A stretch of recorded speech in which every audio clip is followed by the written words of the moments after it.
তুমি কি কখনো নিজের চিন্তা ভাবনাকে নিয়ন্ত্রণ করতে পেরেছো? আমি বলবো না, যেটা আমার ক্ষেত্রে হয়েছে। আমরা অনেক কিছু ভাবতে পারি, কিন্তু সেগুলো নিয়ে কাজ করতে পারি না। জীবন চলার পথে এমন অনেক সময় আসে যখন আমরা চরম ব্যর্থ হই।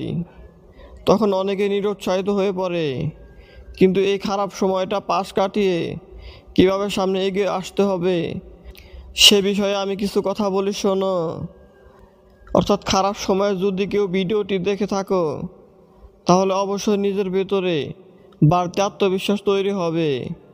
সাফল্যের পথে বাধা আসবেই, কিন্তু প্রতিটি বাধা তোমাকে শক্তিশালী করে, তাই এগিয়ে যাওয়া উচিত। হাল ছেড়ো না। সাফল্যের মানে হলো নিজের পরিশ্রমের ফল পেয়ে যাওয়া, কিন্তু সেটি সম্ভব হয় ত্যাগ ও ধৈর্যের মাধ্যমে। তাই কখনো চেষ্টা করা বন্ধ করবে না। তোমার শক্তি ও দক্ষতাকে চিনে নাও এবং সেগুলোকে সফলতার জন্য কাজে লাগাও, কারণ তুমি নিজেই তোমার ভাগ্য নির্মাতা। তোমার নিজেকে নিজেরই টেনে তুলতে হবে, কেউ আসবে না ভরসা হতে। যদি এই সময়টাতে কেউ আসে, তাহলে হয় তোমাকে ভেঙে দেবে, না হয় দুর্বল করে দেবে। জীবনে অবশ্যই কিছু কিছু সময় ভুল করা দরকার, কারণ তুমি ভুল না করলে সঠিকটা কখনো উপলব্ধি করতে পারবে না। সাহস মানে কখনো ভয় না থাকা নয়।